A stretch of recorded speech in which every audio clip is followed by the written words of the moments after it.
Anies dilaporkan ke KPK oleh Forum Masyarakat Peduli dengan tuduhan melakukan korupsi saat menjabat sebagai Menteri periode 2014-2016. Mas mantan auto kelimpungan. Data guru fiktif Anies dibongkar Menkyu Sri Mulyani. Selamatkan 23 triliun. Yang kayak begini kok mau jadi presiden? Ditulis oleh tim redaksi jurnal, dikutip dari berbagai sumber.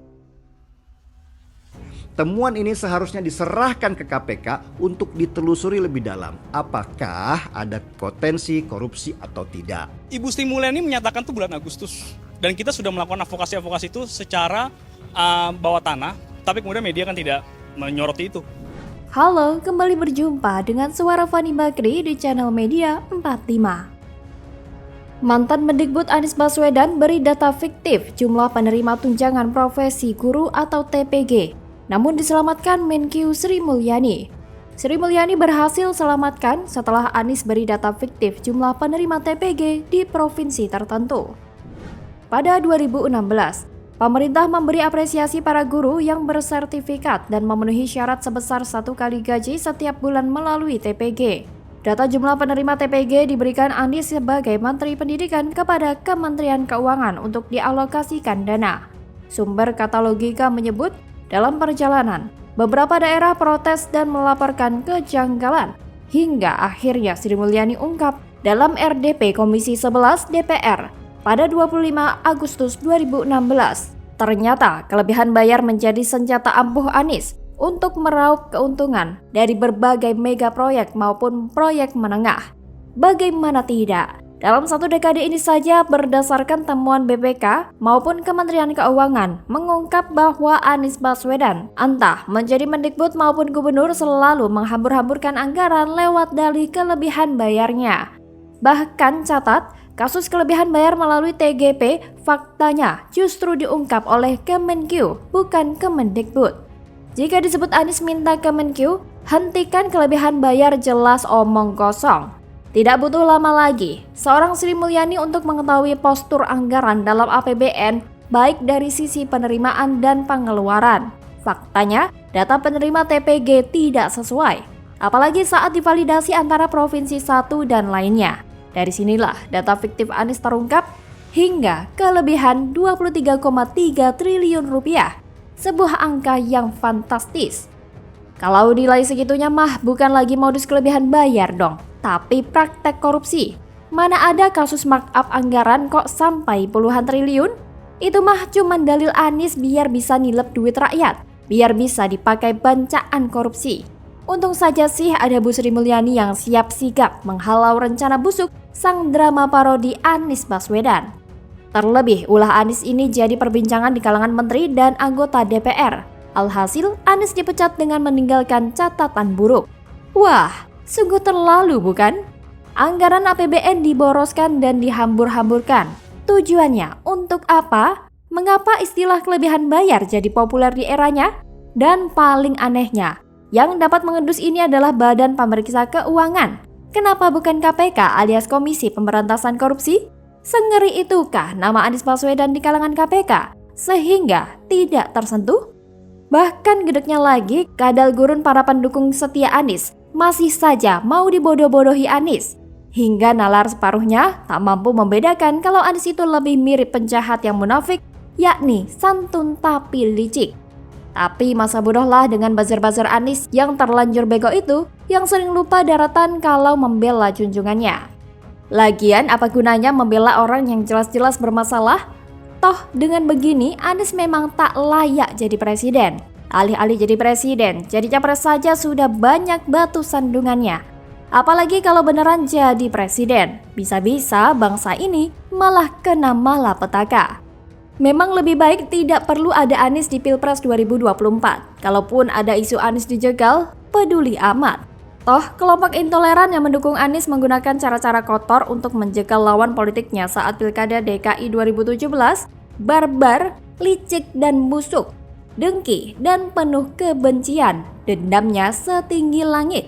Kalau misalnya Anies dijegal pun anggap saja itu karma yang berbalik arah. Hukum tabur tuai akan tetap berlaku. Jadi, masih layakkah Anies jadi presiden? Bagaimana kalau menurut Anda?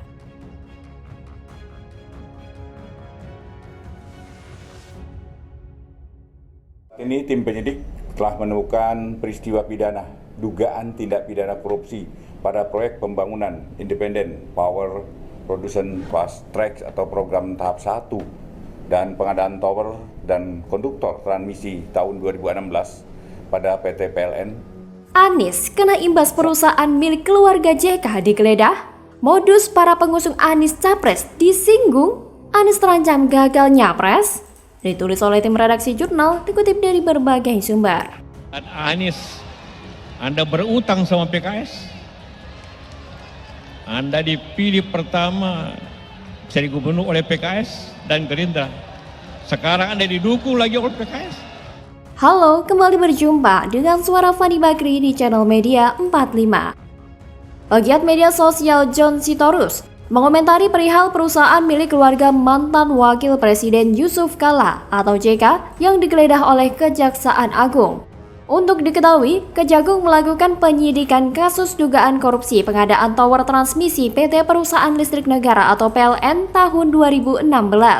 PLN pada tahun 2016 memiliki kegiatan pengadaan tower sebanyak 9.085 set tower dengan anggaran pekerjaan 2,2 triliun rupiah.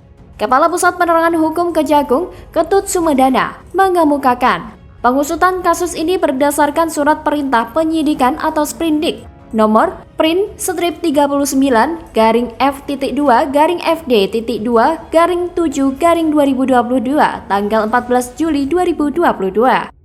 Sumedana mengungkapkan PLN diduga selalu mengakomodir permintaan Asosiasi Pembangunan Tower Indonesia atau ASPATindo, sehingga mempengaruhi hasil pelelangan dan pelaksanaan pekerjaan yang dimonopoli PT Bukaka perusahaan milik keluarga Yusuf Kala. Direktur Operasional PT Bukaka merangkap sebagai Ketua ASPATindo. Bukaka dan 13 penyedia tower lainnya yang tergabung dalam ASPATindo telah melakukan pekerjaan pada masa kontrak Oktober 2016 sampai Oktober 2017 dengan realisasi hanya sebesar 30%. Menanggapi hal tersebut, John menyoroti modus para politikus pengusung Anies Baswedan yang ternyata hampir sama semua. Adapun modus yang dimaksud yaitu bermasalah dengan hukum atau tidak menerima pencapaian Presiden Joko Widodo. Sayangnya, para politikus pendukung Anies tersebut tampil seperti malaikat, padahal realitanya sangat bertolak belakang. Loyalis Presiden Jokowi itu kemudian mengingatkan bahwa para politikus tersebut suatu saat siap menerkam Anies sendiri. Hal ini juga menandakan bahwa ada bohir yang menanggung kampanye pencapresan Anies Baswedan bukan lagi kabar burung. JK adalah orang yang sangat berpengaruh di belakang pencapresan Anies. Bukan kali ini saja. Pada Pilkada DKI Jakarta 2017, JK juga terlibat dalam kemenangan Anies. Jadi bukan tidak mungkin kemenangan itu tidak ada hubungannya dengan dana kampanye dari bohir. Meskipun Anies memiliki modal elektabilitas yang terbilang cukup baik, yang selalu masuk 3 besar di sejumlah survei, namun hal tersebut bukanlah sebuah jaminan. Setidaknya, untuk maju Pilpres, Anies butuh logistik dan sosok cawapres yang tepat untuk mendampingi dirinya. Dan sekali lagi, harus ada dukungan dari partai politik. Untuk soal logistik, mungkin bohir dari Indonesia Timur akan menyokong mati-matian. Kalaupun kurang, tinggal gunakan saja jihad harta dari para kadrunes yang 7 juta umat itu untuk menyumbang. Dan terbongkarnya dugaan korupsi yang melibatkan perusahaan JK ini akan mempengaruhi pencapresan Anies. Dari sini, saya bisa simpulkan, JK dan Nasdem kena getah dan Anies tamat. Anies dan JK ini sama-sama sial. JK dan Nasdem salah usung capres sehingga elektabilitas terus turun. Anies salah pilih bohir sebagai tempat bernaung akibat kasus yang menjerat perusahaan JK. Nama JK makin jelek, Anies yang dari dulu sudah dicap buruk malah makin ambruk. Yang jelas Anies makin terjepit. Daya tawar politik dari JK dan Nasdem makin lemah. Tinggal kita lihat bagaimana hasil survei selanjutnya setelah ini. Kalau Nasdem makin jeblok, habislah sudah. Mungkin parpol lain malas berkoalisi, Anies pun gagal nyapres karena banyak masalah yang terpecah sana-sini. JK juga akan hancur lebur karena blunder mengusung orang yang tak memiliki kapasitas dan kualitas sama sekali. Maka dari itu, keseriusan Kejagung patut diapresiasi, utamanya menangani tindakan korupsi yang melibatkan nilai uang yang sangat besar.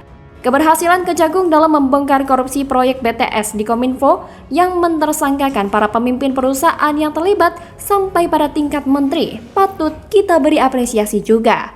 Pengangsir uang negara atau yang notabene adalah uang rakyat juga patut dihukum seberat-beratnya. Bagaimana kalau menurut Anda?